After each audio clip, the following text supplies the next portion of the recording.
Très heureux de vous retrouver une fois de plus sur les antennes de Télé Africa pour vous présenter l'émission Le Rendez-vous, votre talk show d'infos, divertissement qui vous apporte le bonheur, la joie de vivre et surtout de s'informer. Pourquoi pas se divertir sur le plateau. Bonsoir Claude Césaire. Bonsoir Elise Candela. Comment tu vas? Ben, comme tu vas, très bien. Et toi-même, ça va? Non, ça se voit que je vais très bien. Ça, tu n'as même pas besoin de poser la Tu question. ne vois pas que je vais bien, moi? Si. Ben, je vais très bien. La question, il faut toujours la poser pour les téléspectateurs, hein, savoir si tout se passe bien. Non, ça va, tout va bien. Parce qu'il paraît que vous êtes leur chroniqueur préféré, donc du coup, il faut toujours poser la question si il se porte bien. Ah ouais, mais c'est... Voilà. C'est tout à ton Je vais très bien, je vais très bien. Rassurez-vous, il va très bien et il va vous apporter l'information que vous méritez de savoir et surtout d'entendre. Géraldine Nabissa, bonsoir. Bonsoir Elie, bonsoir à toute la team. Ça va? Ça va quand même. Ça va durer combien de temps, le noir sur la tête? Jusqu'à dimanche. La semaine prochaine, c'est une autre couleur. D'accord. Voilà, alors je vais profiter pour saluer spécialement Chancia depuis plein Niger et sa maman Patricia qui nous regarde. D'accord, Chancia, Patricia, bonsoir chez vous. Elle, c'est Chessie Ntuntum. Maouta serait mieux en 2023, mais bon, Chessie Ntuntum, bonsoir. Ah, c'est bien que tu t'adaptes. Chelsea Toutoum. Bonsoir, ça va Elie? Ça va merveilleusement bien, ma petite. Bah, moi, ça va super bien. Je vais en profiter pour faire déjà une dédicace spéciale à Chris Brian, donc le petit Chris Brian qui a pris 3 ans. Lundi, on a diffusé sa photo ici, mais il m'a dit, Tata, j'ai pas vu ma photo à la télé, j'ai pas reçu ma dédicace. Il la verra donc lundi. Voilà, donc Chris Brian. Je t'en fais la promesse, petit Brian. Lundi, tu verras ta photo à l'écran. Joyeux anniversaire encore à toi. Et coucou spécial à ta maman juste à tes côtés. On n'oublie pas de faire aussi un gros câlin à ma grande sœur Alice Nadège. Et bien sûr, grâce ma petite bien connectée. Merci, Chessine Toutoum. Et lui, il est savamment vêtu, même un vendredi. Il tirait mon 4 épingles, ministre en congé. Bonsoir, Lovan Maïla. Bonsoir Elise Candela. L'élégance a un nom. Bonsoir Elise Candela, bonsoir tout le monde, bonsoir la team, bonsoir également à tous nos téléspectateurs qui nous regardent par le biais de cette magnifique émission. Il paraît que tu es habillé comme un ministre en congé. Non, ce n'est pas sûr. Je suis simplement habillé comme mon nom qui regarde cette émission. L'homme s'appelle Manza Gimbeti Valentin depuis Dragage. D'accord, voilà. Je pensais que c'était Jean-Marie Kassa-Diavarou. Non, lui, c'est le week-end. Le week-end, il est comme toi. Donc, il relaxe. Voilà, il est relax. Mais aujourd'hui, c'était quand même un jour particulier parce que j'avais un rendez-vous, donc il fallait bien que... que tu ailles montrer ta tête sans cheveux. Non, mais non, mais après, j'ai une belle tête aussi. Hein, voilà. Donc, présente un peu ta tête à la caméra. Voilà, elle est très belle, elle est mignonne. Et je suis beau, c'est normal. Voilà. Donc, je profite également, Elie, à saluer Doufilou Thérèse, à Roxane, à Tante Rita. Et voilà, donc depuis, bien évidemment, le quartier Dragage qui nous regarde, qui sont des fidèles téléspectateurs. Et sans oublier, comme je disais, mon oncle, monsieur Manza Gimbeti Valentin. D'accord. Voilà. Doufilou, ça te dit quelque chose? Oui, Dophilou, ça me dit quelque chose. Donc, dédicace à toi. Ah, j'oublie son prénom. Mais je sais qu'elle a été Miss Ngounier. Oui. Voilà. Donc, dédicace à toi. Noël Ulmina. Noël Ulmina. Voilà. Doufilou. Bonsoir à toi, Noël. J'espère que tu te portes bien. Et elle était aussi au festival des... je veux dire, la nuit... des étoiles? Oui. Des étoiles? Oui, le festival des étoiles. Oui, elle était d'ailleurs très bien habillée. Elle était très sublime. Ce n'était pas, tu vois... Là... Ton sublime, la façon dont tu appliques ça. Non, elle était sublimissime. Pourquoi ne pas dire sublimissime? Elle était au top. Au top des tops. C'est une guissire. Oui, bien sûr. Non, si c'est une guissire, je comprends. Guissire, elle a été Miss Gabon? Et elle a fait ça. Elle n'a pas été Miss. Non, elle était première ou deuxième dauphine, un truc de ce genre. Non, c'est pour vous dire. C'est pour vous dire que même elle est encore arrivée là-bas, c'était encore le top. Elle n'a même pas été critiquée comme les autres. Ou sinon comme l'autre. Bon. Faut pas chercher des problèmes un vendredi. Noël qui a un bon programme sur une chaîne nationale de la place. Oui. Un super programme de visite du pays. Vous pourrez regarder, taper Noël Umina, vous allez voir, c'est super intéressant. C'est une guissire, hein. Tu comprends ça, Césaire? On a compris. C'est bien. D'accord. Je voulais... Guissire, c'est des belles femmes. Viens chez moi, moi j'ai des belles sœurs, des très belles sœurs. Ah oui? Oui, comme Noël Ulmina, Doufilou. Mais son choix est fait, on aura le temps d'apprécier. Hein. D'accord. Mais Claude Césaire, ton choix n'est pas encore fait? Non, il va choisir chez moi. Je te donne ça. Le cœur de Dans Dakar. l'Angounier. Dans l'Angounier. Hein? Dans l'Angounier. Laisse Dakar, laisse Laisse Dakar. Permettez-moi Dakar. de saluer Christmas. D'accord. Depuis Bizango, voilà. Et je salue également toute la... il y a mes étudiants là, on a terminé aujourd'hui d'ailleurs le cours des relations internationales, donc salutations à vous et préparez-vous pour les examens. Oh, des menaces. Aïe. Non, Oh, c'est c'est bon, là. les autres. L'école, À c'est là. cause de toi, ils font zapper. Ok, c'est parfait. Alors, chers téléspectateurs, l'émission, elle est à vous, c'est pour vous. Nous la faisons pour vous, naturellement. Et vous avez la possibilité de participer à celle-ci au numéro qui s'affiche à l'écran, 0114. Vous appelez au 0114 72 20 72. 0114 72 20 72. Le 066 88 88 16. 13, allais-je dire, c'est pour les messages conventionnels et WhatsApp, d'accord? Vous appelez uniquement en direct au 074 72 20 72. Le message est passé. Merci. Et puis, on démarre avec donc les premières rubriques. On démarre avec cette belle petite photo qui va apparaître à l'écran. Regardez, elle est très, très, très jolie. C'est la fille d'une réalisatrice de Télé Africa, Doris. C'est sa fille qui célèbre un an de plus aujourd'hui, 6 ans, d'accord. Elle regarde l'émission en ce moment et veuillez, s'il vous plaît, lui souhaiter un joyeux anniversaire.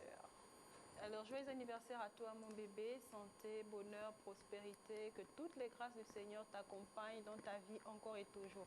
Reçois des gros bisous de la part de Tata Gégé. Eh bien, dis donc.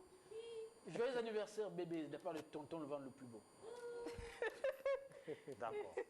Voilà qui a été fait. Je ne Qu'est-ce sais qui pas pourquoi t'amuse? est-ce que Claude Césaire ne se lance Non, pas, mais mais bon. joyeux anniversaire à notre nièce, à notre fille, voilà. Voilà. D'accord. Ah, Doris, elle a compris qu'il faut présenter les enfants. Elle commence à présenter les enfants. Tu te rappelles, la dernière fois, tu parlais de présenter les enfants. Bien sûr. Donc, joyeux Encore que Doris, anniversaire elle à est toi, cachée. Moi, je dis à celui-là, au fait, la formule chimique, c'est dépassé. Non, Oui, allons-y. on revient plus sur ça. Voilà, Depuis nous sommes en 2023. 2023. On ne va pas revenir sur cette D'accord. formule-là. On va juste dire joyeux anniversaire à l'enfant et voilà que Dieu te D'accord. bénisse. Prochaine photo. Alors, elle, c'est Stéphanie, c'est ma grande sœur et elle a pris un an de plus aujourd'hui. Voilà pourquoi je vais lui souhaiter un très, très, très joyeux anniversaire. Santé, bonheur, prospérité et aussi mariage. C'est une femme au grand cœur, une mère, une sœur, une tante attentionnée. Alors, reçois tous mes vœux les meilleurs pour cette année de plus dans ta vie. D'accord. Prochaine photo. Alors lui, c'est un ami, un frère, c'est Steve Olivier Ayebe, plus connu sous le nom de Jassin Jas parce que c'est un artiste gabonais. L'efficace. Voilà, bien sûr, l'efficace. Il a pris un an de plus aujourd'hui et je tenais à lui faire cette petite surprise. Je sais qu'il sera câblé, je lui ai demandé de se câbler, il ne sait pas pourquoi. Lui faire cette petite surprise pour lui souhaiter un joyeux anniversaire, bonheur, santé, mariage et puis tranquillité d'esprit. Tranquillité d'esprit. Je crois que son esprit n'est pas Je tranquille. crois qu'il n'est pas tranquille. Ah, moi, je pose des questions pour comprendre. Voilà, voilà. C'est vous tous là qui gaspillez même les pauvres amitiés. Non, mais vraiment. il sait pourquoi je le dis, tranquillité Bon, d'esprit. en tout cas, Bon, Et oui, quand tu dis ça, il faut Faudrait aussi qu'il nous laisse tout troubler. expliquer. le qui troublerait son esprit. Ah, Bon. non, pas La du question tout. reste posée. Bien. Allez, on va maintenant aller avec la première rubrique de cette émission, la rubrique coup de gueule, coup de cœur de Géraldine Bissa. Et elle parlera donc de la visite du côté, me semble-t-il, de Logoué Lolo, juste après ceci.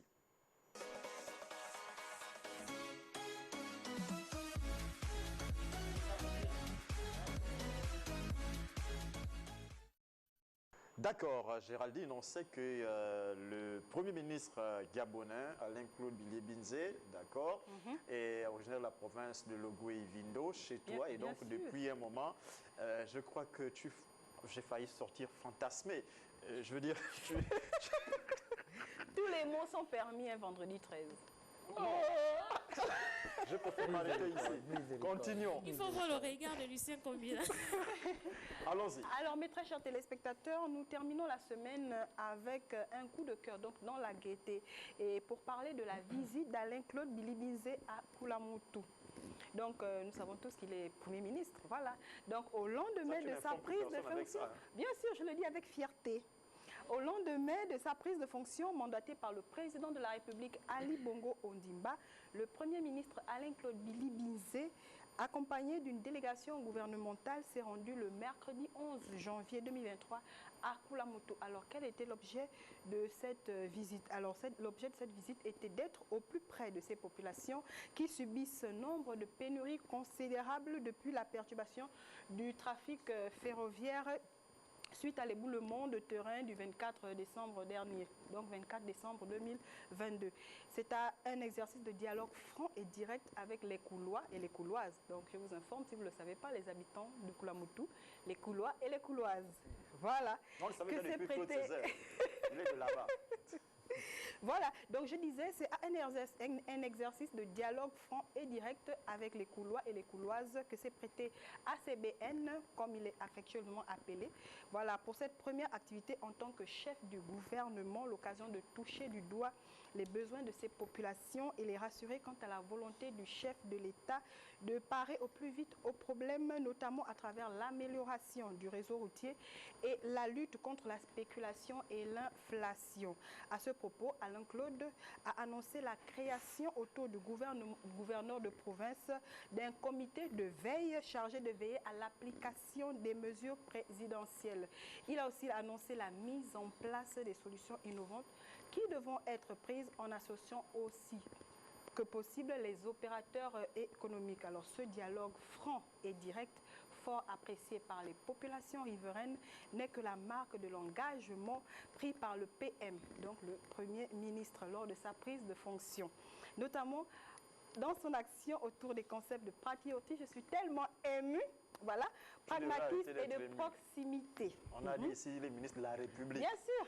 Alors, Pas pour de la terminer, province. notons que pour la suite de leur tournée, les membres du gouvernement se sont rendus aussi hier à Franceville, une autre ville également fortement impactée par la perturbation du trafic ferroviaire. Donc, vous voyez, Alain Claude Bilibizé, il a pris ses fonctions et vous voyez le travail qu'il est déjà en train d'abattre. C'est son premier dossier. Il n'a encore est rien vu. là-dessus. Attends qu'on passe à Non, l'autre pas sujet, du tu comprendras si, oui, si la tâche n'est pas... il est déjà là-dessus et c'est déjà un pas vers l'avant. Attends. Voilà, que ce problème soit remédié parce que nous savons que les élèves de Franceville et de Koulamoutou ont fait une semaine à la maison, ce qui n'est pas du tout normal. Donc, il est allé sur les lieux pour essayer de remédier à ce problème afin que tout puisse rentrer dans l'ordre. Voilà, et tout ça sous l'aval du président de la République, Ali Bongo Ondimba, que nous saluons au passage. Donc, c'est un coup de cœur, voilà.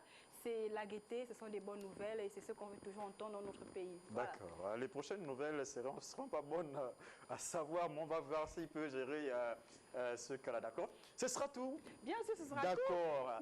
Il a démarré, n'est-ce pas? Il a commencé le bon travail. D'accord, il a commencé le bon travail. D'accord, il n'y a pas de souci. Il n'y a pas d'état grâce pour lui. Hein. Oui, de toute façon, ce gouvernement n'a pas d'état de grâce. Donc, c'est à la guerre comme à la guerre, on se jette à l'eau et puis on démarre. Oui, mais après, sans te couper, si tu me permets, lors de son discours face interministériel, il avait dit à ses collaborateurs qu'aujourd'hui, il faut savoir que les jours sont les années ne sont plus années, les années sont devenues des mois, les mois sont devenus des jours. Donc aujourd'hui, les Gabonais nous regardent. Donc il sait le combat qu'il doit mener au plus vite pour que les populations, parce qu'après, il y a un bilan de 100 jours qu'on va faire, on le fait à chaque ministre qui prend ses fonctions. Donc après 100 jours, on va commencer par regarder quel est le bilan et de sur quoi nous sommes à l'aube des élections présidentielles. Donc on va regarder tout ça et on va se dire, est-ce qu'il est à la hauteur des attentes de la population? S'il est à la hauteur des attentes de la population... Et on verra s'il y a des gens qui fantasment encore. Voilà. Et dans ce sens, pour aller dans le sens de Lovad, en fait, oui, dans la pensée, on se dit peut-être qu'il a un an, mais en fait, il n'a pas un an techniquement, en fait. Parce qu'après, en août, il y a le renouvellement au niveau de la présidence. Donc, il va poser sa démission et il n'est pas sûr d'être reconduit, même s'il fait un bon travail ou pas. Il n'est pas sûr. Donc, du coup, il a combien? Nous sommes au mois de janvier.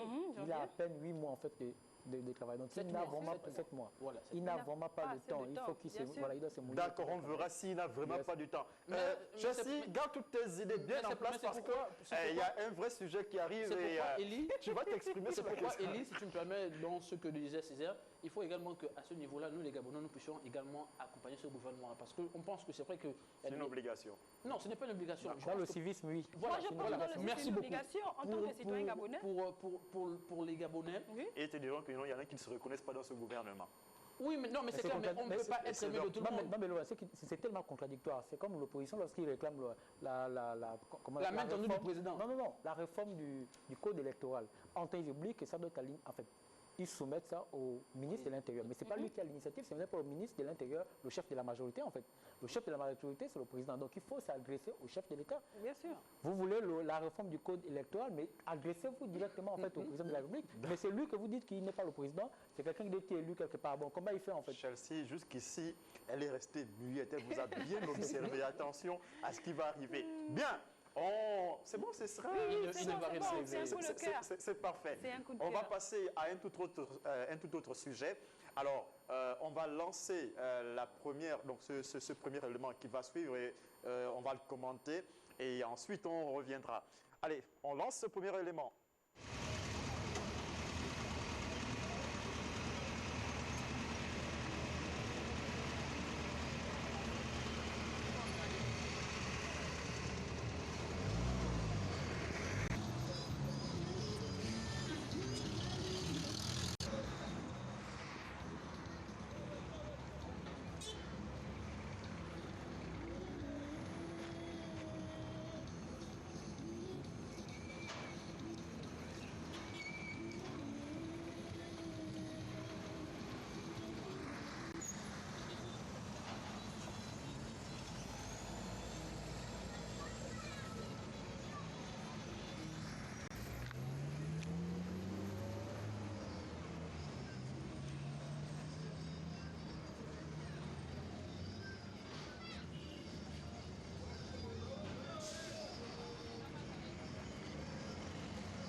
Alors, vous avez regardé ces images, vous avez observé ces images.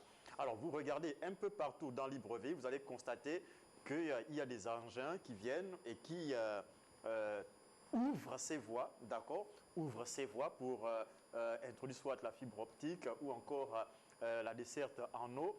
Et malheureusement, on ne referme pas. Et quand c'est refermé, c'est mal fait. Et ensuite, les pluies arrivent et détruisent ces voies.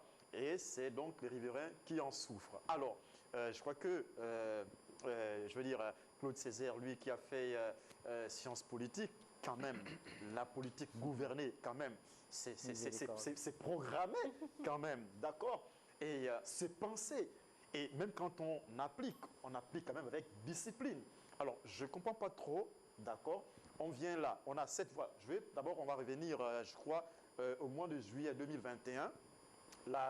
Le tronçon Carrefour André, donc on est au beau séjour Carrefour André, l'école Pincel du Ségué, donc à l'hôpital Égypto, tout ça a été dégradé jusqu'au PK8, d'accord? Ils ont refait cette voie-là, d'accord? En juillet 2021, flambant neuf, tranquille. Ils reviennent en septembre, ce septembre-là, 2022, détruire comme vous avez vu, et ils ont laissé, ils sont partis. Donc, depuis octobre, c'est comme ça, c'est détruit, personne n'est venu réparer. Mais comment est-ce qu'on peut à chaque fois construire et détruire par la même occasion? Et là, on va aller dans le prochain élément que vous allez regarder. Et là, on est du côté de Bambochine Montalier, où ils sont en train de faire cette voie-là pour poser les pavés. Et on ne sait pas s'il y a déjà des conduites d'eau ou encore de la fibre optique. Là, on est en train de faire déjà la route pour mettre les pavés. Alors, doit-on revenir quelques mois plus tard, recasser les pavés pour placer la fibre optique ou encore la desserte en eau pour laisser comme ça et ensuite, voilà, on construit, on détruit. On regarde cet élément, on revient juste après.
Ah oui, là, lui et moi, on passe à la télé.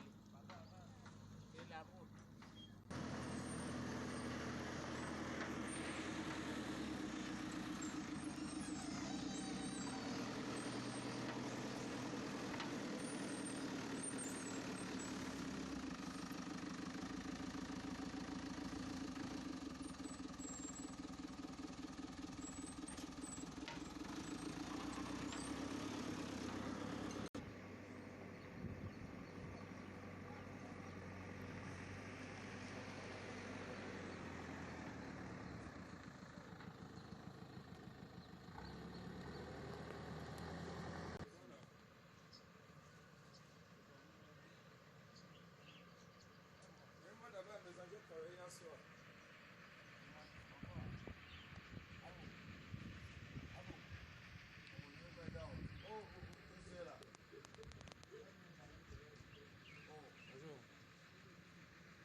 Voilà, là, c'est bien, Claude Césaire. On est en train de soulager les populations de Bambochine, Montalier, d'accord? Ils sont en train de faire cette voie-là. Ils vont poser les pavés. Les travaux, c'était pour 8 mois, donc ils ont démarré en novembre. Donc, dans bientôt, ce sera livré. En tout cas, les travaux avancent. J'ai pu le constater. Et d'ailleurs, comme vous le constatez dans ces images. Alors, là, on va poser les pavés. L'eau, on ne sait pas si véritablement il y a des conduites d'eau, d'accord? Des vraies conduites d'eau pour desservir véritablement en eau les populations. Alors, les pavés vont être posés, la route va être faite, et puis, quelques mois plus tard, on détruit.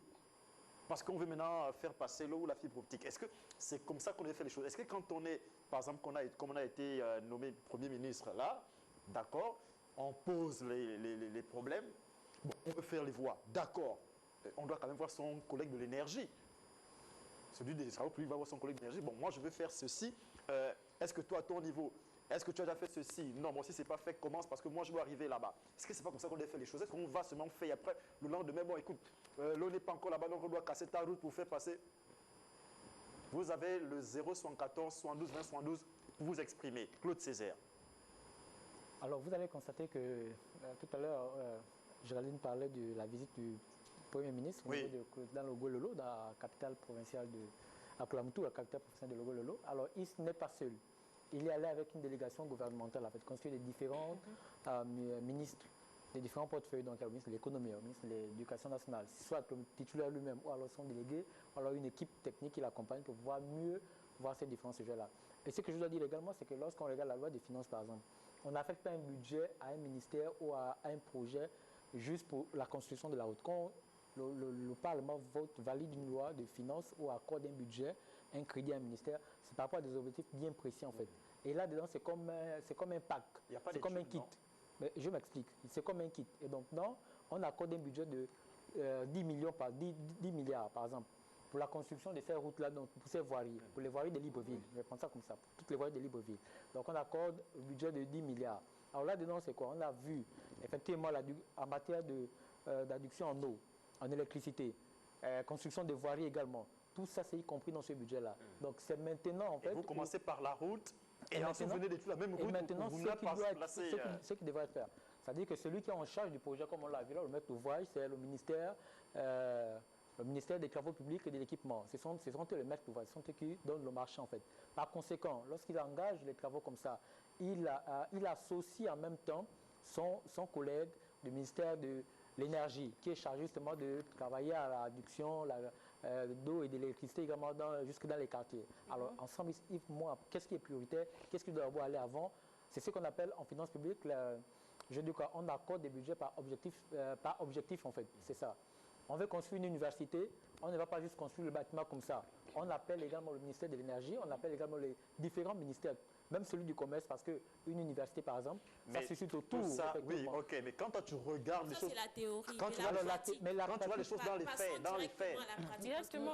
Quand on regarde les choses dans les faits, est-ce que c'est... C'est-à-dire qu'il faut expliquer le principe avant d'en arriver pour comprendre cette situation. On ne vient pas juste expliquer les choses comme ça. Il faut d'abord expliquer tel que les choses devraient se passer. Et pourquoi est-ce qu'on est dans cette situation? Pourquoi les choses se passent Alors, ainsi? maintenant, dans le cas d'espèce, on est dans quel quartier là? On est à Montalier. Alors, la priorité, qu'est-ce qui est prioritaire? La population n'a pas déjà de l'eau. Voilà. La population n'a pas déjà d'électricité. Voilà. Qu'est-ce qui est prioritaire actuellement et pressant pour eux? C'est Qu'est-ce qu'il d'abord faut faire en fait? Non, regarde, tu es en train de... Non, mais je pose la question, il faut me répondre. Non, tu es en train de me dire à moi, c'est-à-dire, Oui. lorsqu'on doit, par exemple, amener la route ou une voirie, la voie comme c'est le cas à Bambochine, Oui. Montalier, Oui. d'accord? Ouais. Vous savez qu'il y a déjà une forte population là-bas. Oui. Vous devez déjà régler le problème d'eau et d'électricité, parce que quand la route va arriver, c'est pour la fin. Alors, vous ne pouvez pas amener la route, ensuite vous venez la détruire, cette même route, et ça fait beaucoup d'argent qu'on Je suis dépense. d'accord, j'entends ce que tu dis et je comprends parfaitement. Mais sauf que ces problèmes-là ne datent pas d'il y a 10 ans. Ça date depuis 1900. Et donc ça doit continuer. Non, mais justement, en fait, le problème... Donc le Premier ministre doit arriver et continuer mais ça. non, Non, mais c'est pas ce que je suis en train de dire. Mais ce C'est-à-dire que que veut faire comprendre... ce que je veux faire passer comme message, c'est que les problèmes sont là. Il n'y a pas un problème dans ce pays qui n'est pas une priorité. Tout est prioritaire en fait dans le pays, que ce soit l'électricité, que ce soit l'eau, que ce soit la route, que ce soit la santé, que ce soit l'éducation. Tout est prioritaire. Mais il faut bien commencer quelque part. Il faut bien commencer par quelque chose en fait. On fait quoi? Est-ce qu'il faut laisser juste ça? On va aller déjà, alors que au niveau des populations de Bizango, où on était là, au niveau de Bambochine, ils ont déjà de l'eau là-bas. Ils n'ont pas de problème d'eau, ils ont déjà de l'électricité là-bas. Alors, ce qui est prioritaire pour eux, pour le développement justement de ce quartier-là, il faut déjà amener les pavés. Alors maintenant, qu'est-ce qui justifie? C'est parce qu'après, derrière, ce sont des travaux qu'on fait de réaménagement. C'est pas qu'on apporte c'est pas un nouveau quartier qu'on apporte de l'eau ou de l'électricité en fait, non. C'est des travaux de réaménagement, soit parce qu'il y a eu un déficit quelque part par rapport à une conduite d'eau, et donc du coup, puisque c'est pas tout. Mais ce n'est pas détruire parce que dans le projet, lorsqu'on vient, on veut... C'est non, quoi là? mais c'est détruire. Le matin à 7h, vous constaterez que dans la voie, vous avez du mal à sortir parce que justement, il y a maintenant des crevasses partout. Alors faites la voie charbonnage sortant par Ondogo et autres là. Ils ont commencé à... Effectivement, je suis d'accord, on déplore tout cela parce qu'on subit tout cela en fait. Mais ils ont commencé à fermer tel qu'en fait ils avaient trouvé de façon initialement en fait. En tout cas, pas... Nous avons un téléspectateur en ligne. Allô, bonsoir. C'est pas du tic-au-tac comme ça, pas partout, mais ça arrive. En fait. Bonsoir. Monsieur, allez-y, bonsoir. Bon, on va passer à Chelsea qui a certainement quelque chose à dire. Non, mais moi, je vais revenir sur la première image. Je ne sais pas si on doit déplorer le problème de la route ou de l'insalubrité, parce que tout était vraiment... Clairement. Donc, on peut parler d'un sujet comme de l'autre, mais on va s'attarder sur la route. Je suis bien d'accord avec Césaire. Qu'est-ce qui est prioritaire au niveau, par exemple, du PK9, comme on l'a vu tout à l'heure, chez la route. Je suis d'accord. Parce que Césaire dit, mais ils ont déjà de l'eau là-bas, ils n'ont pas un problème d'eau. Ça, c'est ce que tu penses. Il y en a qui ont des problèmes. C'est pas ce que je pense, c'est ce qui est en fait. Moi, je te dis, la réalité est tout autre. Il y en a qui ont aussi des problèmes d'eau. Il y a la réhabilitation, il y a le réaménagement. On réaménage quelque chose qui existe déjà. On réhabilite quelque chose qui existe déjà. Si tu permets, est-ce qu'on est d'accord? Si tu permets, on réaménage quelque chose qui est assez déjà là. Si tu permets, je termine. Il y a aussi des autres là-bas qui ont des problèmes d'eau. Et ce qui est sûr, plus tard, là c'est la route la priorité selon toi. Ok, on va faire la route, mais on va revenir casser parce qu'il y en a des zones qui n'ont pas d'eau. Et on va finir par casser. On va venir réparer, je ne sais pas, 2 ans après. Maintenant, je vais te prendre un cas tout simple. Nous sommes au niveau de Kalikak. Nous sommes au niveau du Haut de Guégué. Là-bas, il y avait déjà la route. On va dire qu'il n'y a pas de problème d'eau parce que c'est quand même un quartier UP. Ok, il n'y a pas de souci. Mais pourtant, on est revenu cassé. Et on est revenu fermé après combien de temps? Les populations se plaignent justement de cette manière de faire là. Je suis d'accord avec Elie dans le sens où on peut faire les deux. C'est-à-dire, on s'accorde. Nous, on va faire passer, je ne sais pas moi, les tuyaux ou quoi pour de l'eau. Oui, ok. Mais on travaille en collaboration avec ceux qui vont s'occuper de la route. Je ne sais pas si on se comprend. C'est ce que j'expliquais d'abord. Non, je vais t'expliquer. C'est ce que j'expliquais. C'est le principe. C'est ce qui doit être fait. Je vais t'expliquer quelque chose. Voilà. Césaire, vous construisez une maison, d'accord? Vous avez les petits qui viennent faire les fouilles. Ils font les fouilles, le maçon vient, il fait son béton de propriété pour les fondations et puis ça, les murs, qu'on appelle ça là, oui, bonsoir monsieur. Oui, monsieur Nkouma depuis Gamba. D'accord, nous vous écoutons. Oui, en principe, puisque dans notre pays, nous avons un problème de l'urbanisation. En principe, les deux ministères devaient travailler en étroite collaboration. C'est-à-dire le ministère de Travaux publics, de l'énergie. Puisque la route ne peut pas passer avant les installations de l'électricité. Oui. Mais malheureusement, nous remarquons que la route passe avant, l'électricité et l'eau passe après. Et ça fait en sorte que quand la ICG passe, ils sont obligés de détruire encore la route et à la fin, les répartitions ne se font pas. Mais dans un pays bien organisé, les deux ministères devaient travailler en étroite collaboration. Bien sûr. Voilà un peu ma participation. D'accord, monsieur. Merci et bonne soirée. Ok, revenez quand vous voulez. Je rappelle que le numéro de téléphone s'affiche à l'écran. 0114 72 20 72, participer à l'émission. Claude Césaire, on peut pas, l'électricien ne peut pas venir faire son électricité dans un bâtiment après que le plafond soit placé, après qu'on ait fait la peinture, on est greffé quand même. C'est pas ce que je dis. Elie, si tu me permets, je vais rebondir par rapport à ce que Césaire est en train de dire. Déjà, il faut savoir qu'il y a d'abord ce qu'on appelle une étude de faisabilité. Il a parlé de réaménagement. Je suis entièrement d'accord. Aujourd'hui, dans certains quartiers, on est en train de, quelque part, réaménager notamment nos routes et faire ce qu'on appelle l'adduction en eau potable dans certains quartiers. Pourquoi? Il y a certains quartiers aujourd'hui où on veut améliorer les conditions de vie des populations. D'où on est obligé de casser. Après, comme le casse tout libreville. Est-ce que tu t'en rends compte? Oui, comme le téléspectateur était en train de dire, comment dirais-je, les ministères devaient travailler en étroite collaboration. À partir de ce moment, mais je pense que du point de vue scientifique ou du point de vue d'une étude technique, je pense que le ministère des Travaux publics est d'abord là pour essayer de faire passer la route. À partir de ce moment, on vient, la SCG, je ne sais pas, le ministère de l'équipement arrive, la SCG arrive justement pour pouvoir maintenant améliorer pour une bonne conduite en eau potable pour les populations qui en ont besoin. C'est le cas, par exemple, du PK9. Aujourd'hui, en même temps, la route devrait d'abord passer. Ensuite, la SCG vient poser cette tuyau d'eau pour améliorer les conditions des populations en eau potable. Et à partir de ce moment, on va regarder, comme il a si bien dit, où il y a des manquements et on observe.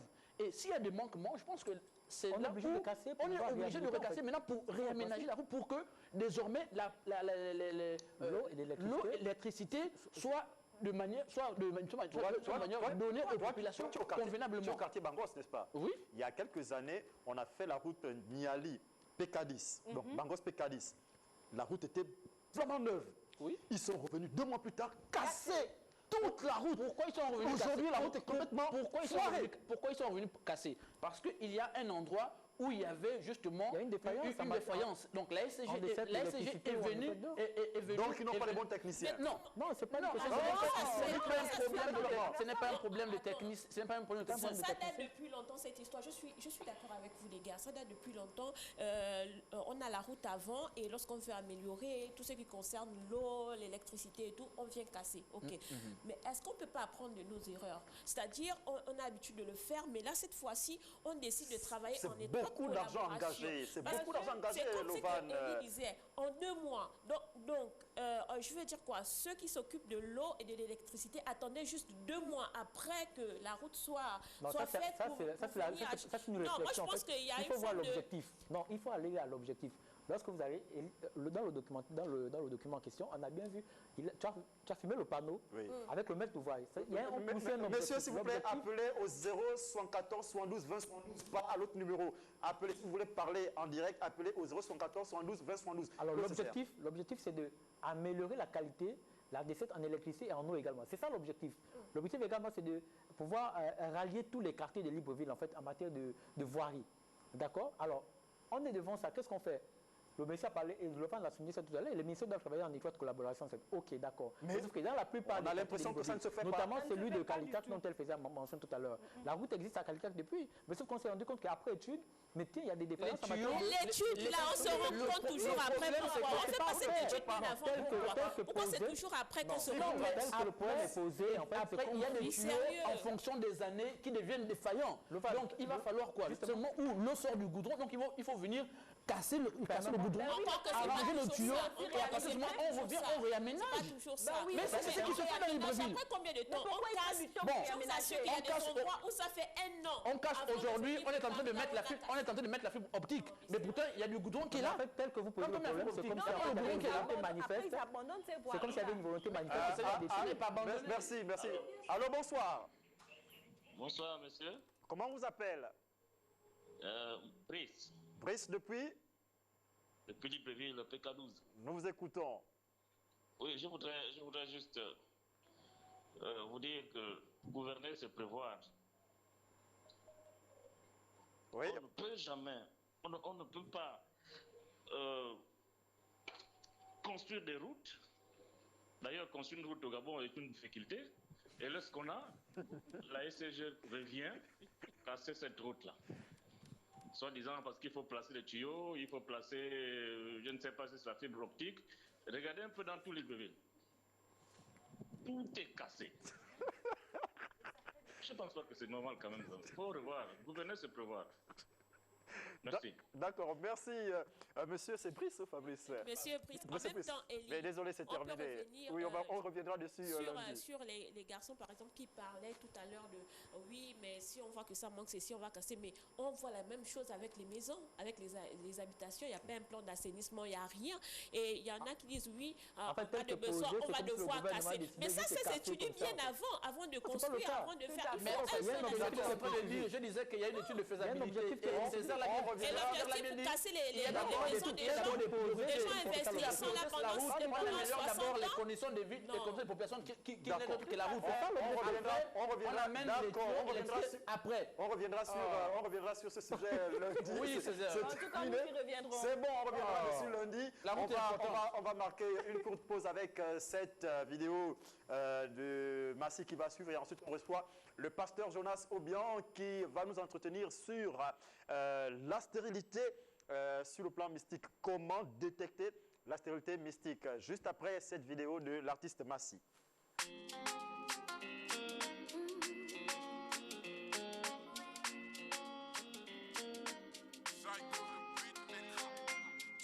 Exactement 24 heures pour m'apporter 25 millions. Sinon, tu ne me reverras plus jamais.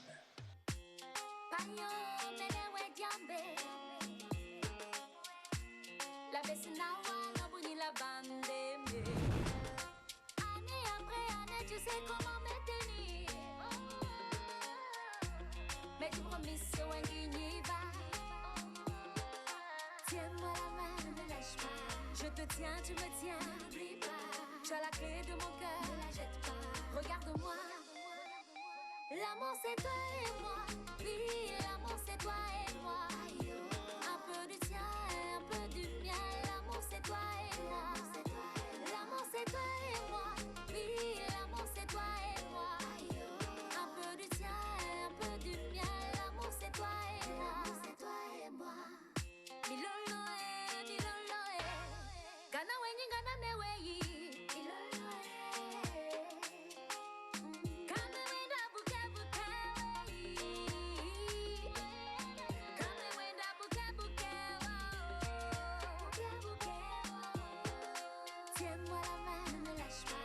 te tiens, tu me tiens, n'oublie pas.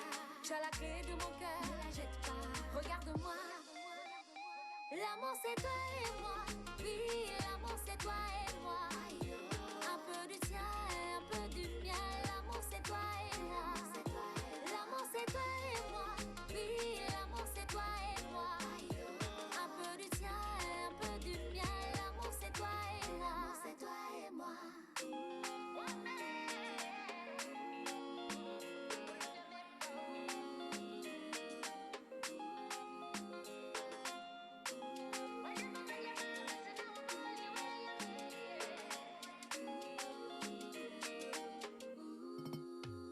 L'amour c'est toi et moi, oui, l'amour c'est toi et moi. Un peu du tien et un peu du mien, l'amour c'est toi et moi. L'amour c'est toi et moi, oui, l'amour c'est toi et moi.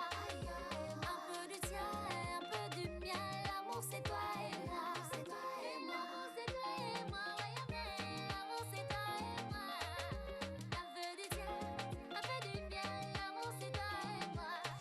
De retour sur le plateau de l'émission Le Rendez-vous, et vous savez que c'est une émission qui permet à tout le monde de s'illustrer, de se prononcer, de donner son avis, d'accord? Et là, il y en a aussi qui ont besoin d'explications, des vraies explications des professionnels rompus à la tâche, et c'est également l'occasion de recevoir sur le plateau de l'émission Le Rendez-vous le révérend pasteur Jonas Oubian, Église de Philadelphie, ministère de combat et de victoire. Bonsoir pasteur. Bonsoir. Comment vous allez? Toujours bien. Il va toujours bien. Toujours. Le ministère va également bien. Toujours. D'accord, les fidèles et tout le monde. Tout le monde va bien. D'accord.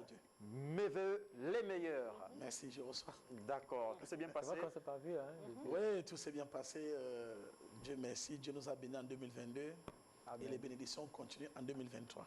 Et comme je le dis toujours, les bénédictions de 2023 n'est que le fruit du travail de 2022. Ça, c'est donc, j'ai bien travaillé en 2022. Il n'y a pas de raison 365 jours dans l'église de Dieu en guérissant les malades.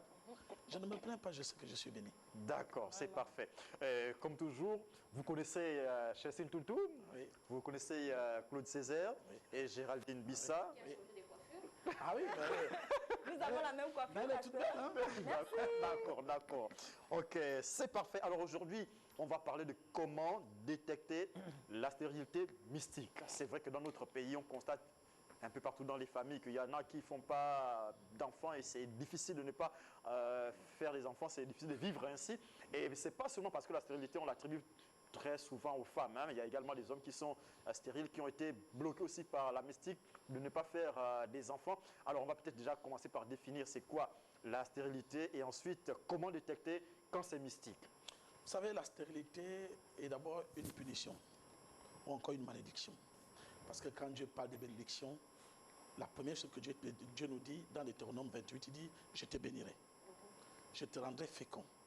Le fruit de tes entrailles est une bénédiction qui te vient de la part de ton Dieu. » Donc, la fécondité est une bénédiction. Et quand on est stérile, cela est une malédiction. Ça ne rentre pas dans le cas de Dieu. Quand une personne n'est pas féconde, cette personne est automatiquement considérée comme une personne maudite. Donc, la stérilité provient toujours d'une malédiction. Donc, si je comprends bien, normalement, toute personne devrait enfanter. Toute personne devrait enfanter. Qu'est-ce que Dieu dit dans Genèse à Adam et Ève? Il dit, soyez féconds, multipliez-vous, remplissez la terre. C'est un ordre que Dieu donne aux humains. Donc, tout humain devrait forcément féconder. C'est la loi de la vie. Même la loi de la nature. La nature doit produire. Alors, et Jésus va passer sous un arbre.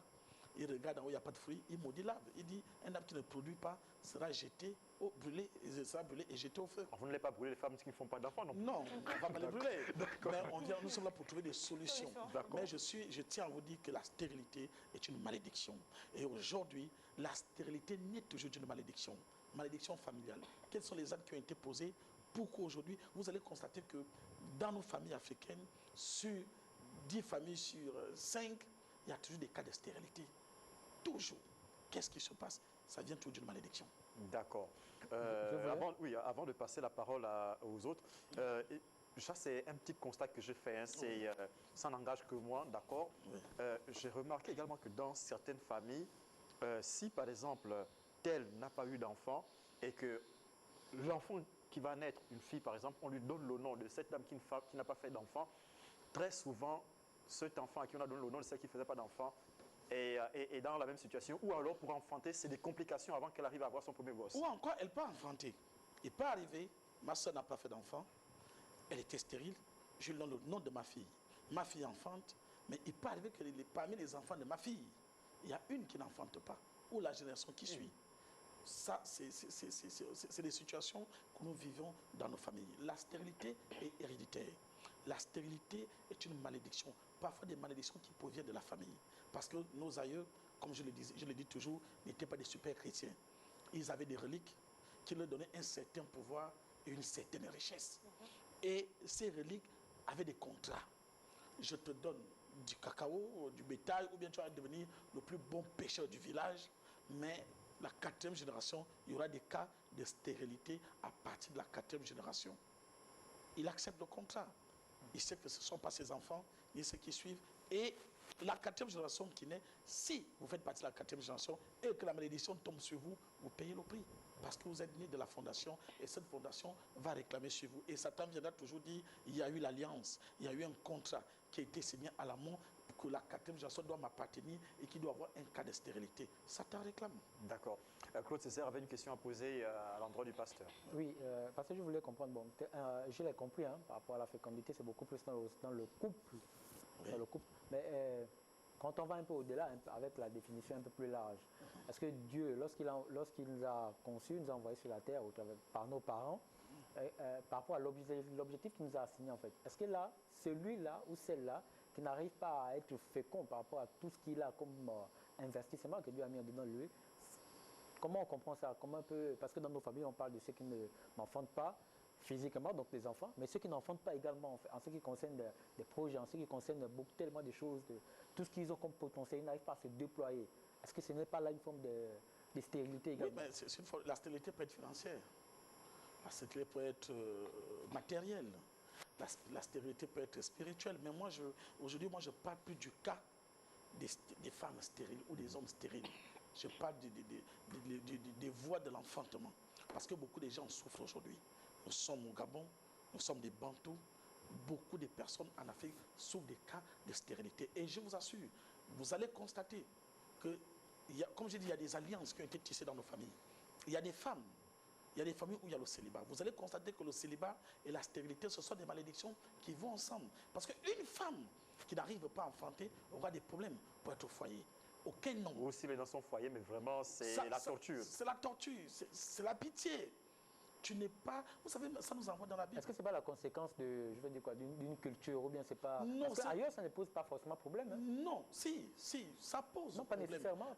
Mais quand vous lisez même les Écritures, ça pose, je vous assure, ça pose problème. On n'épouse pas une femme qui ne féconde pas. Donc vous voulez dire par là que l'enfant fait le mariage, oui? Mais vous pensez que quoi? Géraldine, si je viens vous épouser, je fais toute la cérémonie, je vous épouse. C'est pourquoi? Mais que pensez-vous, pasteur? Pourquoi je viens vous épouser? Pourquoi vous partez en mariage? Ce n'est pas que pour vos beaux yeux. Par amour, c'est pour la progéniture. C'est pour... À un moment donné, dans le mariage, l'amour ne suffit pas. Est-ce que vous savez qu'au temps de nos aïeux, les femmes ne se mariaient pas par amour? On ne se marie pas par amour. Mais aujourd'hui, c'est aujourd'hui que nous parlons de l'amour. Mais quand vous partez dans les temps antiques, on ne se mariait pas par amour, c'est par intérêt. Qu'est-ce que tu peux apporter? Et la première chose qu'une femme doit apporter dans le foyer, c'est les enfants. Pasteur, mais lorsqu'on regarde, quand on fait le constat, avec tout ce qu'il y a comme divorce, pourtant c'est des personnes qui ont des enfants, mais qu'est-ce qui pousse finalement en fait, ces personnes-là à pouvoir se séparer? Pourtant, il y a des enfants qui sont là. Les papas, ils ne sont même pas heureux. Je vous ai dit. Est-ce que ça ne demande pas que l'enfant, ce n'est pas tant ce qui constitue le mariage? Je ne vous ai pas dit que si, dans un foyer, vous ne faites pas vous faites des enfants, vous n'allez pas divorcer. Je ne suis pas venu parler ici des cas de divorce. Non, on veut juste comprendre. Voilà, mais moi, je parle de la fécondité. Une femme qui n'est pas féconde, je vous assure, Césaire, nous sommes là, nous sommes des hommes. Tu ne mérites pas épouser une femme qui ne féconde pas. Ça va devenir même un problème pour toi. Tout à fait. Et parce on peut t'accuser toi même dans la relation. Tout ce que nous faisons, c'est pourquoi? C'est pour le bien de nos enfants. Moi, aujourd'hui, je remercie Dieu des enfants qui m'ont donné parce que je me dis, si aujourd'hui je travaille, si aujourd'hui je m'investis, c'est pour qui? C'est pour mes enfants. Bien sûr. Et après, vous savez, une fois que tu n'as pas si tu es resté stérile et que tu meurs, on t'oublie dans la famille. Hein. Moi, je me souviens, quand j'étais plus jeune, mon père me parlait de l'une de ses petites sœurs qui est morte, mais qui n'avait pas enfanté. Je ne connais même pas son visage. Je ne sais même plus qui elle est. Je vous assure, j'ai oublié son nom. Après, on finit par vous oublier. Mais quand vous avez laissé des enfants, vous avez laissé l'héritage, on parlera toujours de vous. On se souviendra toujours de vous. L'héritage n'est pas que par les enfants. C'est vrai qu'on se souvient de Michael Jackson, mais pas forcément de ses enfants. Non, mais c'est lui. Mais si tu n'étais pas Michael Jackson. Mais non, mais c'est pourquoi j'ai posé la question. C'est pourquoi j'ai posé la question avant. Aujourd'hui, dans nos familles, mon père n'a jamais été Michael Jackson. Mais on ne peut pas l'oublier dans ma famille. Mais je parle de mon père, de mes enfants. Mais je parle à mes enfants de mon père. Par contre, oui, il vient d'évoquer un fait, et moi j'ai envie de poser la question sur le fait. Ok, Michael Jackson, bon, je ne sais pas s'il a laissé d'enfants ou pas. Oui, d'accord, il a laissé d'enfants. 3 enfants, oui, bien sûr. Pourquoi on ne connaît pas ses enfants? Il les a engendrés. Bien sûr. Pour de vrai. Bien sûr. Mais vous savez, ce sont des faits qui sont difficiles. Ouais, mais c'est pas ça. Bon, voilà pourquoi je disais, bon, je sais pas, bon, admettons qu'une star mondiale ait vécu sur Terre et n'ait pas laissé d'enfants. Comme Pelé, par exemple. Il y en a qui ont laissé. Non, comment ça? Cela des enfants. Non, je parle comme Pelé. Ah, ok, Pelé, on se souviendra de lui pas à cause de ses enfants, mais à cause des autres. Vous dites non, non. Sa fille et elle est morte par la suite. Non, vous comprenez pas que je n'ai pas fait d'enfant. Bien sûr, elle n'a pas fait d'enfant. Pasteur, oui, mais elle a fait des enfants, non? Pasteur, laissez-moi arriver. Je dis ceci. Une star mondiale ayant vécu, n'ayant pas laissé d'enfants. Moi, là, je passe sur le plan spirituel, hein, à dire la personne n'a pas laissé d'enfants. Est-ce que, et pourtant la personne pouvait faire d'enfants, est-ce que là, Dieu ne va pas condamner cette personne-là qui n'aura pas multiplié la terre? Mais on prend le téléspectateur. Bonsoir, monsieur. Allô, bonsoir. Moi, je pense que ça, quand même, une étape quand même qui est favorable. Monsieur, bonsoir. Monsieur Ndiengi depuis Chibanga. Nous vous écoutons. Bonsoir. Allez-y. Oui, moi je pense qu'aujourd'hui, ça dit qu'à l'époque, comme disait monsieur le pasteur Obiang, c'est-à-dire qu'il n'y a pas de raison qu'aujourd'hui qu'on puisse avoir comme dans la maison, sans enfants, c'est-à-dire que ça n'aura pas d'impact. D'accord. Ok. Donc, pour monsieur Nziengi, vous avez une femme dans votre maison, vous devez avoir les enfants. Sinon, en fait, vous ne voyez pas pourquoi est-ce que vous mettez une femme dans la maison. C'est normal. C'est normal. Vous savez, il y a quelque chose qui va se passer dans la vie de Anne. La Bible dit Anne était en rivalité avec une femme qui s'appelait Pénima. Ils avaient un mari qui s'appelait Elkana. Mais la Bible dit que Anne n'avait pas d'enfant, mais Pénima en avait. Mais Elkana aimait Anne. Même quand il fallait faire des cadeaux, il donnait plus à Anne. Mais Anne n'a jamais été joyeuse. Anne était toujours malheureuse. Et dit, je vous assure, vous n'avez pas encore vécu ce qu'on appelle la stérilité. Hein. Des fois, ça c'est clair que je ne la vivrai pas. Voilà, mais il faut savoir se mettre à la place des gens. Bien sûr, plus encore des femmes. Il arrive souvent, vous êtes dans une cour commune, tu as envoyé l'enfant du voisin. La voisine sait que tu as envoyé son enfant. Qui m'a envoyé l'enfant? Je vous dis qu'on n'envoie pas mon enfant la nuit. Faites pour vous. Bien sûr. C'est inévitable. Ça vous rend triste pour une année. Ça vous rend triste. Et c'est ce que Pénima vivait. Voilà pourquoi elle va pleurer chez le sacrificateur Élie. Tout à fait. Il dit non, il dit à Dieu non. Donne-moi un enfant. Et elle va tisser l'alliance avec Dieu. Donc, si vous n'aviez pas d'enfants, vous pouviez garder les enfants de vos soeurs. Vous vous utilisez parce que vous avez des moyens. Tout à fait. Les enfants viendront toujours passer les vacances chez toi.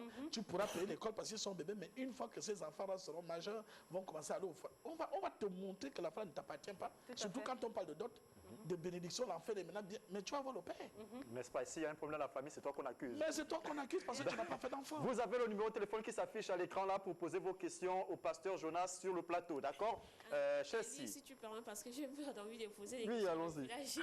Non, allez. Alors, Vis maintenant, pasteur, pose des questions. J'ai 2 questions. Ma première question, c'est à quel moment peut-on parler déjà de stérilité spirituelle? Parce qu'il y a une stérilité aussi... qui peut être biologique. Hein. Qui peut être... D'abord, le travail tabac aujourd'hui, le pasteur Obiang. D'accord. Aujourd'hui, je voudrais, c'est-à-dire que je suis de très près depuis un bon moment. Mes félicitations pour tout ce qu'il fait aujourd'hui, pour sauver des vies. Aujourd'hui, je l'ai suivi pas mal de temps. Mais vraiment, monsieur pasteur Obiang, bravo pour vous pour 2023. C'est monsieur Ndiengi Janis depuis Chibanga. Amen. Merci beaucoup. Merci beaucoup. Merci beaucoup pour que le travail de Dieu, comme ça, c'est dire Dieu, s'il vous plaît. D'accord. Allons-y, Chelsea. Alors, moi, ma première question, c'était à quel moment peut-on parler de stérilité spirituelle? Parce qu'il y a aussi, comme disait Géraldine, il y a une stérilité biologique qui peut être normale. qu'on peut traiter à l'hôpital. Mais à partir de quel moment on peut parler de stérilité spirituelle? Première question. Et la deuxième... Je me rappelle, c'est mieux qu'on s'arrête à la première question. D'accord. D'accord. Donc, la stérilité, comment faire pour savoir que cette stérilité, elle est spirituelle? Vous savez, je dis toujours aux gens, à chaque fois qu'on a un problème, la première réaction, c'est l'hôpital. Et une fois que vous allez à l'hôpital, vous aviez fait tous les examens possibles. On vous dit non, il n'y a rien. Aucun problème, tout est normal. Tout est normal, mais on ne comprend pas. Voilà pourquoi je dis toujours que la science a des limites. C'est à partir de là que vous comprenez que ma maladie là, ma stérilité là, n'est plus physique, elle est déjà spirituelle. C'est facile. Aujourd'hui, 70% des femmes ou 80% des femmes qui n'ont pas d'enfants, qui sont allées à l'hôpital, aujourd'hui se sont rendus compte. Après, fait des examens, fait tout ce qu'il fallait, il n'y a pas de grossesse. On vous dit, ça va, on ne voit rien. Donc, à partir de là, vous comprenez que c'est du spirituel. Ok, ma deuxième question, pasteur, c'était de savoir... Césaire parlait justement tout à l'heure de ces personnes-là qui n'ont pas d'enfants. On va revenir. Allô, bonsoir. Allô. Bonsoir, monsieur. Monsieur, bonsoir. Bon, allez, Chelsea, allons-y. Oui, ces personnes-là qui n'ont pas d'enfants. Après, pasteur, il y a d'autres cas. Le cas, par exemple, des gens qui ne veulent pas en avoir, qui vont même jusqu'à ligaturer les trompes parce qu'ils ne veulent pas avoir. Est-ce qu'on peut considérer ces gens-là, parce que vous avez parlé de faire des enfants qui est priorité, est-ce qu'on peut parler de malédiction pour ces gens-là qui ne veulent pas eux-mêmes, ils sont déjà même maudits, que Dieu me pardonne. Vous savez, quand vous êtes tombé... C'est un choix aussi. Non, ce n'est pas un choix qui vous revient de droit. Pourquoi? Nous allons rendre compte au dernier jour. Il faut avoir l'idée, il faut te dire qu'aujourd'hui, si je suis femme, c'est mon créateur, l'être suprême, a fait de moi une femme et que je dois mettre au monde. Mais si déjà, toi, tu n'as pas de problème et tu vas, comme vous l'avez dit tout à l'heure, ligaturer les trompes, ça veut dire que vous aviez un problème. Vous allez rendre compte à Dieu, vous êtes assassin. Vous êtes considérés comme des personnes qui ôtent une vie, comme des femmes qui avortent, qui tuent. Vous êtes pareil. Vous êtes considérés comme un assassin devant l'Éternel. Pourquoi? Parce que vous remettez Dieu en cause. Donc Dieu a mal fait de faire de vous une femme et de vous donner des trompes pour mettre au monde. Peut-être que votre vent devait féconder un Moïse, un David, un président, un docteur, un médecin. Et vous décidez de ne pas mettre au monde. Mais à partir de là, devant Dieu, je vous assure, j'ai même pitié de votre sort. J'espère que ce n'est pas votre cas. Donc, on les considère comme des maudits. C'est des maudits. Comment une donc femme... ça veut dire que, pasteur, on n'a pas le droit de choisir. Parce que c'est un choix aussi de ne dire, nous appartient pas. Tôt ou tard, nous devons toujours... Ce que le pasteur veut dire, c'est que ce que vous êtes appelé à faire, vous devez le faire. Vous deviez le faire. Ben oui, mais il y a des gens qui préfèrent ne pas en faire. Ou ce que vous êtes appelé à être, vous devez le comprendre. Mais ne pas aller s'opérer et puis couper les tombes. Non. Ça, c'est un cas. Aujourd'hui, je constate que, vous savez, l'enfant ne vient pas par accident. Oui, bonsoir. Allô? Allô, bonsoir, nous écoutons. Oui, ok. D'accord, c'est monsieur Bertrand Ndimina. D'accord, depuis quel quartier? J'appelle depuis Okondia. Allons-y, monsieur Ndimina. Oui. Bon, mon point de vue, c'est sur le pasteur Jonas. C'est d'abord un coucou que je voulais dire d'abord. D'accord. Et au niveau de Kondia ici, quand c'est monsieur le pasteur Jonas, quand il passe à l'émission, c'est toute une masse de personnes qui se retrouvent pour suivre ce qu'il dit. D'accord. Donc nous, au niveau de Kondia, nous disons chapeau. Et surtout aussi à l'émission. D'accord. Cette personne doit toujours passer à chaque fois à l'émission pour nous gratifier des choses qui sont positives, des choses qu'on ne savait pas, qu'on découvre maintenant à travers votre émission. Chapeau. D'accord. D'accord, merci. Merci. Ok. Oui, c'est Chelsea qui avait... Oui, justement, je disais, c'est un choix, mais le pasteur dit c'est une malédiction. Certaines personnes, comme disait le monsieur tout à l'heure, c'est bien de nous gratifier de cela, de nous apprendre des choses, parce que certaines personnes le font comme dit... Non, moi, je peux faire les enfants maintenant, moi, ma carrière... Oui, j'ai ma carrière professionnelle, je commence à peine... Je dis une chose, l'enfant ne vient pas par accident. Non. Vous savez que ce que je suis en train de faire là, à la période où je suis en train de le faire, c'est l'enfant qui va arriver. Il y en a qui ne savent Non, pas. il y a des gens qui ne savent pas. Comment non, ça? non, mais Tout le monde sait. vous avez la preuve palpable devant vous, pasteur Jonas. non, Quoi? peut-être vous êtes Toi, trompé. tu ne sais pas comment, ça vous savez, arrive. Non, mon premier Dieu, fils, je l'ai eu tellement Tu ne jeune. sais pas comment ça arrive. Mon premier fils, je l'ai eu tellement jeune. je Ça sais arrive pas. comment? ça arrive comment?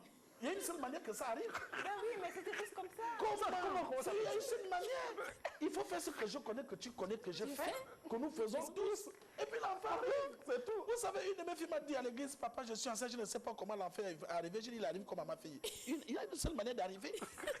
Non, il y a des périodes aujourd'hui. Il y a des périodes, tu sais que ce que je fais là, l'enfant va arriver. Donc maintenant, toi, si tu trouves, tu te dis, en ce moment, ma vie ne me permet pas de faire des enfants, mais il ne faut pas aller à l'hôpital t'opérer pour supprimer. Oui. Allô, bonsoir. Allô? Bonsoir, monsieur. Allô, bonsoir. Oui, je voudrais juste intervenir à l'émission là. Ouais. Nous vous écoutons. Oui, alors, donc, par rapport à la sœur qui est à la droite du pasteur. Oui. Oui, par rapport à la malédiction, la dame posait la question au pasteur, question de savoir, et pour celles-là qui ne voudraient pas faire des enfants, qui coupent les trompes, et quel est leur sort? Le pasteur disait que c'est une malédiction. Effectivement, elle a parlé du choix. Est-ce que ce n'est pas un choix? La Bible dit que non. Dieu a donné à l'homme le libre choix. Mais il a demandé à l'homme de choisir la vie pour le bien pour qu'il vive longtemps. S'il choisit le mal, il va, n'est-ce pas, dans la mort. Donc, ce qui voudrait dire que non, Dieu a demandé à l'homme d'être fécond. C'est une obligation pour l'homme de se multiplier. Alors l'homme décide de ne pas faire des enfants. C'est une malédiction, c'est un péché. Elle tue. Et le salaire du péché, c'est la mort. D'accord. Ok. Monsieur, merci. Merci à vous, monsieur. Donc, merci. Merci, monsieur. C'est Claude Césaire. Oui. Peut-être dire. Claude Césaire aussi voulait, lui, il veut sa carrière, il ne veut pas. Non, mais Il a déjà trois, c'est bon. Vous me coupez à chaque fois. Je disais, si vous trouvez que pour l'instant, vous avez votre carrière, les moyens ne vous permettent pas de faire des enfants, vous pouvez faire attention, mais ne veut pas dire que vous partez interrompre. Non, pas du tout. Voilà. Moi, je parle du cas où, comme elle disait, une personne qui va se lever pour dire, moi, je ne veux pas, je m'en vais interrompre. Là, c'est... Non. Il y a des gens comme Non. ça. Mais ces gens-là se sont perdus. Alors, ma question, en fait, c'est vrai, le téléspectateur a cité le texte tout à l'heure. Ce sont des mots qui sont enchaînés. César, tu reviendras plus tard. Bonsoir, monsieur. Allô? Oui, César, tu veux continuer. Donc, ce sont des mots qui sont dans une même phrase, en fait. Soyez féconds, multipliez. C'est dans le. On touche ça dans le même. Ça ne renvoie pas forcément à la même chose. C'est pourquoi j'ai posé la question passée tout à l'heure en début pour dire que, est-ce que finalement, et là je repose peut-être la question, est-ce que si on n'arrive pas à être fécond, passe naturellement, pas le fait de donner naissance simplement pour la femme, parce que la femme, elle a aussi elle a une mission bien précise. D'abord, pourquoi elle a été suscitée et pourquoi elle a été, pourquoi Dieu a créé le mariage.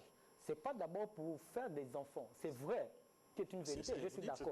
Mais il y a une mission bien précise. Il y a un mandat qu'on a donné à la femme pour accompagner l'homme, en fait. C'est quoi la mission?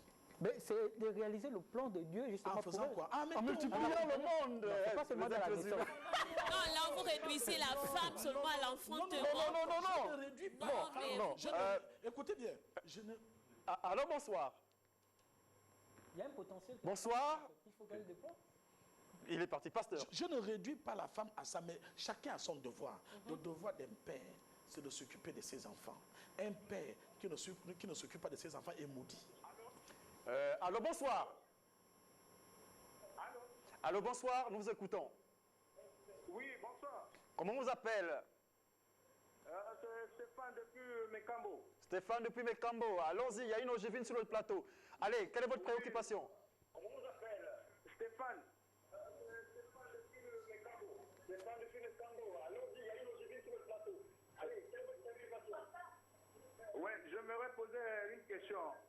Au cas où, si tu fais un enfant, si tu ne fais pas des enfants, et qu'après tu as une maladie, et tu ne fais pas d'enfants, là, quel est le problème dedans là? D'accord.